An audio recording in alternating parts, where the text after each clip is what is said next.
You want to listen to a podcast? By who?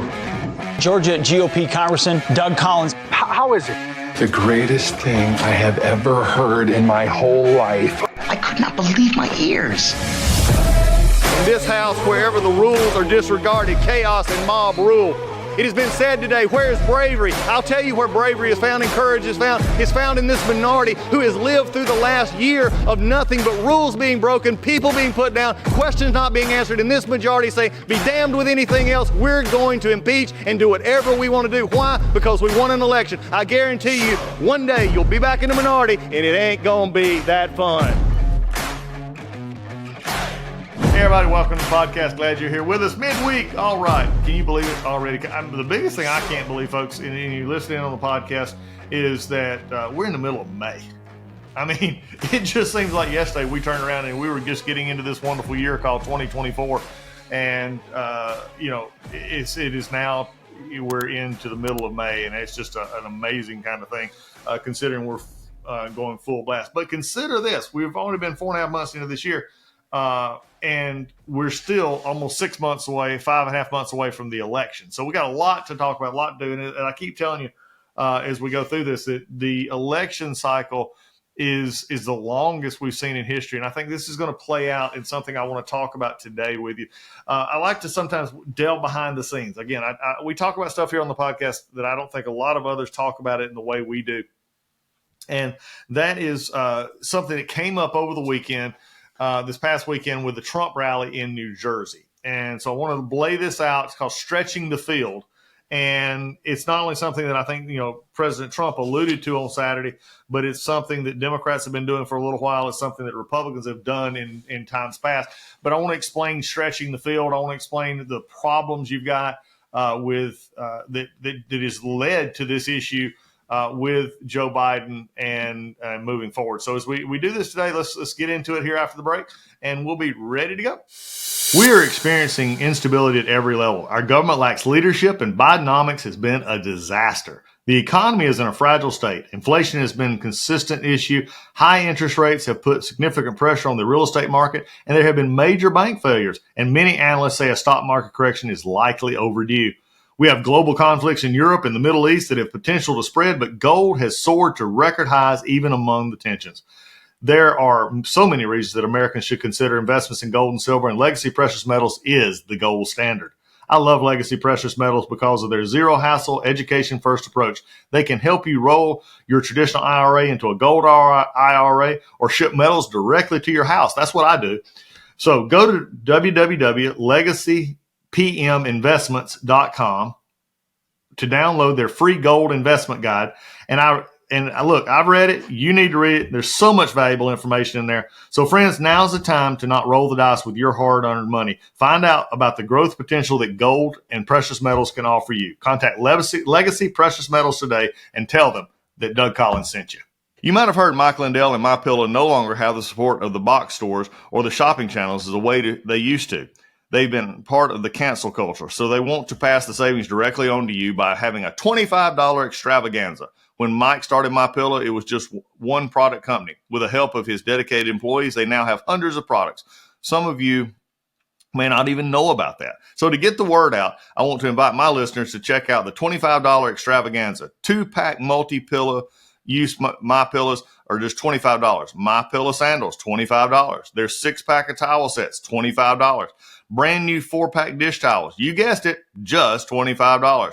And for the first time ever, the MyPillows with all new Giza fabric, just $25. All orders over $75 will see free shipping too. This amazing offer won't last long, so go to mypillow.com and use the promo code Collins, that's COLLINS, or call 800-986-3994 today. That's promo code Collins.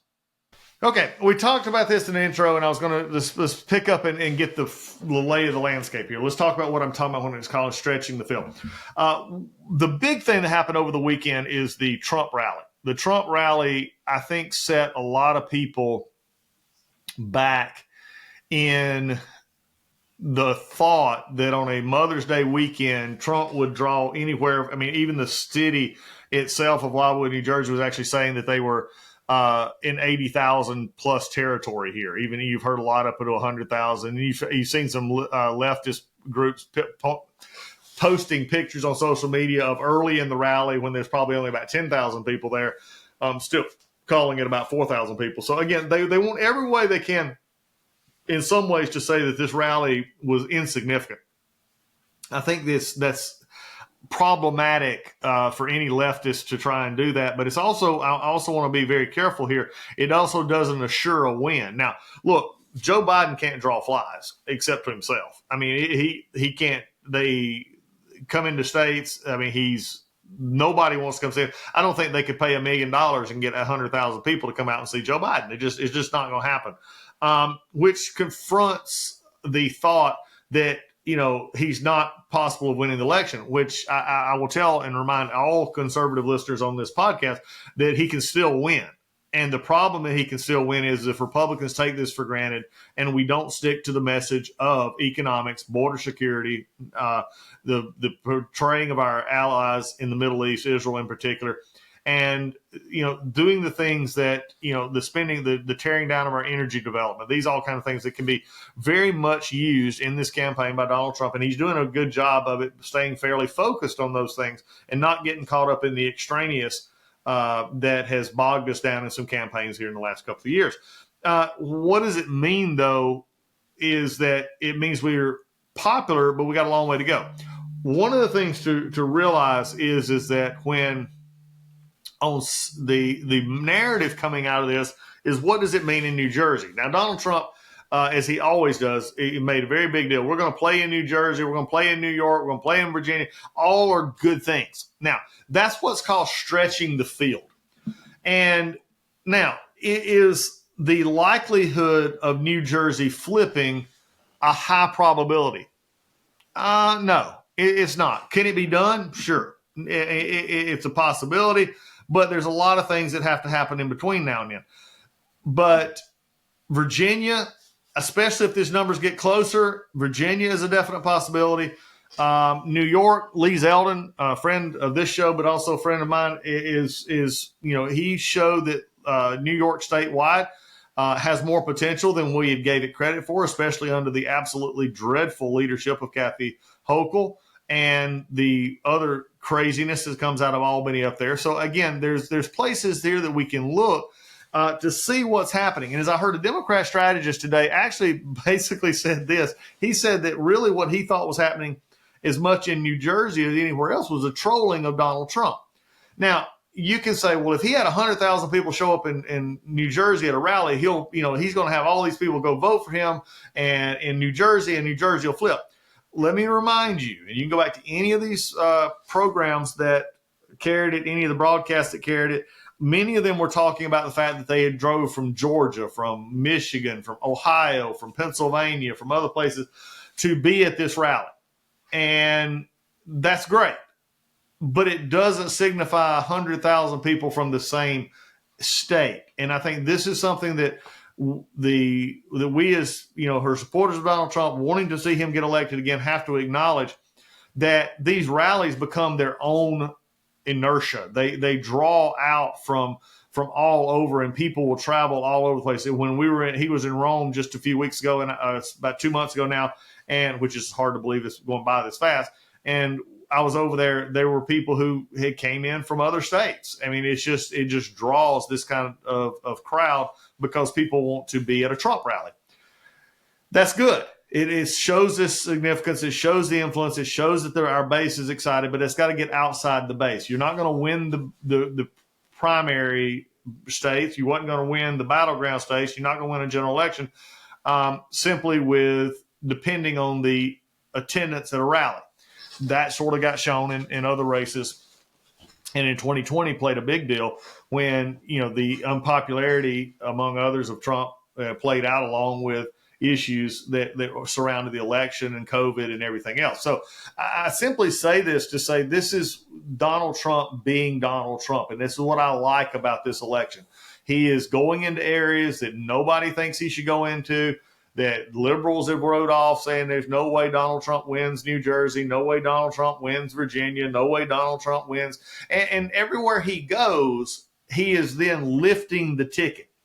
I talked about this in an interview a couple of weeks ago, that what he was doing was raising the profile and raising the level of Republican engagement, involvement in these states that not only may help him in the presidential race, but it helps the state. It helps the congressional candidates. It helps the state House candidates. It helps the state Senate candidates. And if there's any, constitutional officers going on in that time, it helps raise that profile up of, the party itself. That is where I think people have sort of underestimated. Now, we've had some losses in the last few years in our under tickets, and we've had some, bad performing candidates and some others. But I think now under the leadership of this Trump campaign team, as that Susie Wiles, Chris LaCivita, these others, they're focusing on saying, okay, what can we do to increase our chances not only in this cycle for our own campaign, but how do we then generate this to help maintain a majority in the House, to flip the Senate? Those are all going to be important parts. Now, the way he can do this, and the reason that he is able to spend some time in New Jersey in the midst of the trial, which is should never be happening. I mean, when you're losing MSNBC host to say the fact that the Trump trial in New York probably should have never been brought in, and it would have never been brought against anybody other than Donald Trump, and that Joe Biden's on the wrong trajectory. When you're losing MSNBC host and you're a Democrat, you got a problem. And what they're seeing is the consistency of polling in the in issues surrounding Donald Trump and Joe Biden, and especially Joe Biden. The interesting part that you have to see here is, the disapproval rating is 20 plus points on Joe Biden. Joe Biden is not, if he gets out of into the 40s, it's 40.1. He's staying in 39% job approval rating. Right direction, wrong direction. The country is 65 to 70% wrong direction. These are the kind of numbers that are hard to overcome. Now, granted, the Trump team has a similar issue. There's the favorability, likings, and all that they're having to deal with. But one of the reasons he's able to go into something I want to call, and I want to alert our conservative, folks out there, you're watching elections, and why lower level tickets matter, why having candidates fielded up and down the ballot matter. This is something that's been going on in our country now for 25, 30 plus years. Democrats got away from it. The Republicans began to use it in the late 1990s, early 2000s, especially here in Georgia and other places. You would begin fielding candidates in areas where the Republicans have never won, such as 2002, the governor in the state of Georgia was elected for the first time as a Republican. That was Sonny Perdue. 2002, many people still forget this, but it was coming from, if we were running candidates stronger and stronger through the 90s into the 2000s to take on statewide Democrats, which then emboldened offices below the statewide level to see Republicans being able to challenge Democrats in areas that they've never won before. It's called stretching the field. What that means is that the majority is not able to only have to focus on weak areas. They then have to focus on areas or spend a little bit of money or time, or however you want to look at it, to keep areas that they never thought they would be having to spend that time, money, or effort in. In Georgia, for example, when the governor got elected, you had 5 state senators flip from Democrat to Republican, which just gave us the state Senate. In that, by the next cycle, the election rolled around 2005, Republicans took control of the Georgia House. So for the first time, you had a governor and a House and a Senate in Georgia that were all Republicans since the Civil War. And they did that by going directly at districts that had not been able to be won by Republicans, but now because of either work or change of mood, change of a lot of things, they were able to do that. In Georgia, a gentleman who had run for office ran against the then longest serving Speaker of the House in the country and beat him during this time. And that was after a redistricting push and others. But that was a seat in which he had been held by 40 plus years by Tom Murphy, of which he was almost 30 years as Speaker. That was a powerful position, but again, it put money and time and effort into where they had to try and protect seats that they hadn't protected before. which brings me back to Donald Trump's statement and that we have alluded to here, that he was going to be officially playing, as he said, in New Jersey and other parts. The reason he's able to do that is because of the battleground states, the true states that are going to be flippable or changeable or move, as we have seen in the past few elections. And when you look at those that the press has deemed as possibilities, you look at Wisconsin, Arizona, Georgia, Michigan, Pennsylvania, North Carolina, Nevada. And if you go down that list, Joe Biden is getting beat in every one of those battleground states. The closest would be Wisconsin, and I've seen some of those as a dead heat. That means that the message right now is resonating, that the immigration message is resonating, that the economic message is resonating, that the other message Democrats are trying to play, from race to Palestine to abortion to others, is not playing in the way that they thought it would be playing.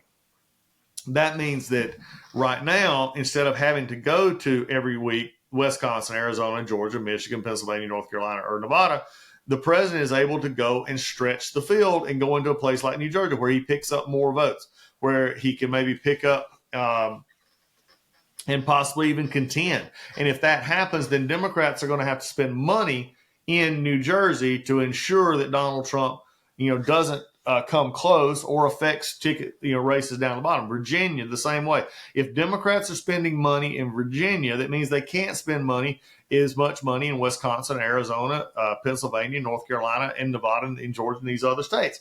It means that they're limited in their options. It means that they have to be able to depend on putting their finances in certain areas so that they can maybe keep what they have, but also not lose what they have. And I think that's the big issue coming out of this storyline, is that the Trump team, boosted by polling at this point, says that the election for Donald Trump is very winnable. An early projection of Electoral College has Trump at without leaning states or others, has him at 312 and Biden at 226. So as you look at this, going forward, the question becomes is how long can this last? How long can the position between running in areas where we know that you're going to see Donald Trump and you're going to see Joe Biden in Wisconsin, Arizona, Pennsylvania, North Carolina, all these so-called battleground states, if Joe Biden if these numbers are holding into August and September after the conventions, then Joe Biden has a serious problem. Because what we're also seeing in these numbers is the numbers are corresponding to Republican voters that are going to be Republican for Donald Trump that maybe had not been Republican voters at any level in the past. And this makes the Democrats have to spend money in areas that they've not been able to, they not had to spend money in because there was no chance of them getting beat. But if you're limiting your resources to have to cover for states that you've normally not had to cover, that means that you're limited in what you can spend in states that are winnable but are very much in play. So I think you're going to see a lot of this. Now, at the end of the day, would flipping New Jersey be a massive coup for the Trump team? Yes. I mean, by no doubt, no one, and I think even his own team, has the realistic expectation that they're going to dump everything they have into flipping New Jersey. It's just not probably in the cards at this point. Will they do well, and can they can push up and get closer in New Jersey? Yeah. And I think it's worth doing because you've got a lot of other races. You've got a lot of other things that candidacy at the top of the ballot can actually help with. New York being very similar, California being very similar. But again, it's a matter of resources. If it costs the Trump campaign basically nothing to troll Joe Biden, just like George H.W. Bush did with Dukakis back in 1988, when he went into Boston Harbor and just really into Dukakis' back door and taunted him in the election, those are the kind of things that see these kind of election momentum switch and turn. And for all that they have tried to do to get Donald Trump, they've not been able to do it. And the court cases, the constant smearing by the mainstream media on this is just showing that Donald Trump is, striking a nerve. People are not buying the hype that he is a danger to the country, a danger to the world. He's just not. It's just not coming across that way. So this is exciting for me because I've seen the Democrats do this for a lot of years now. Is they're trying to grow back slowly but surely in states like Georgia and others where they're running candidates in areas where they're not going to win, but by even gaining several percentage points in the total, they're adding to their statewide total, which in turn could help a statewide candidate in a small race pull a major upset. So as good as you can feel, this 5.5 months, 6 months out in this presidential race, you've got to be feeling okay with Donald Trump's position. Now, there's still this court case in New York to resolve, which is a disastrous joke. You've still got the other issues that are going on, and you've got to be able to turn and motivate voters to come out. And that's something that we saw in 2018, 2020, that were not handled as well as they could have been. We didn't have people ready for door knocking. We didn't have people ready for canvassing. We didn't have ready, to help anybody vote in every legal way possible, especially if they were going to be one of our voters. We have to keep that in mind. So with all of this going on and everything that's coming up right now, I just thought, again, aside from the crowd, aside from everything else, this is the Trump campaign playing to, number one, Donald Trump's strengths. Number two, telling the Democrats, you're on your heels and we're going to keep pushing you to have to spend resources in areas where you don't think you have to spend resources. And number three, you've got a candidate that nobody likes and can't draw flies. And I think that's going to be a big part as we come in. Remember, I've predicted this over a year ago. James can assure us on this if he wants to chime in on it. One of our Friday finds, he can say, Doug told us this, that the issue is going to come down. And if these numbers are hardening as they seem to be hardening now, and they're still hardened at the end of the summer, this race could end up being a blowout and get done in the last couple of days, or last weekend as it was in the Reagan-Carter race, in which people actually stepped back and said, okay, am I going to vote for somebody that, has mean tweets and he says stuff that I don't agree with and he's off the cuff, or am I going to basically vote for somebody who really has difficulty knowing where they are? Is that where you want the United States to be? And do you want Vice President Harris to have to fill in for President Biden if something, were to go wrong with Joe Biden? And I think that's going to become the question. It's going to be on more and more people's lips. It's not going to be a really question, although it works very well for the Biden, the pathetic economy, is, are you better off now than you were 4 years ago? The question is really going to be, are we getting better or getting worse? And do you want to have a chance that Joe Biden, who has seemingly shown himself to be incompetent in so many areas and getting more and more detached from reality in his speeches and other things, is that what they want? Or do they want somebody that they may have some issues with personally, but they want to see the country put back on the right track? They want to see the country's interests put first. They want to see somebody who has been there and done that. I think that's going to be your key as the race is coming up. But right now, Joe Biden cannot go into Georgia and draw that kind of crowd. Joe Biden cannot go into Oklahoma and draw that kind of crowd. In fact, Joe Biden can't go into New York and draw that kind of crowd. That is the difference between the enthusiasm gap and the stretching the field that Donald Trump is doing right now, as opposed to Biden, who seems to be in disbelief that Donald Trump could be ahead like he is. So watch this race. The stretching of the field is happening. That means that there's some good feelings from the Trump campaign on what they think can actually happen. But also there's the danger in getting into the look how many people showed up to our rally mentality, instead of making sure all those, wherever they come from, whatever state they come from, go back home, they register voters, they do whatever they can to make sure that they're voting on Election Day. So I'm glad to see the Republicans stretching the field, glad to see Donald Trump mentioning it and talking about it. That's what Republicans have to do to win. They got to stretch the field. They got to make the Democrats work for it. So with that, we're done with Wednesday. See you next time here on the Doug Collins Podcast.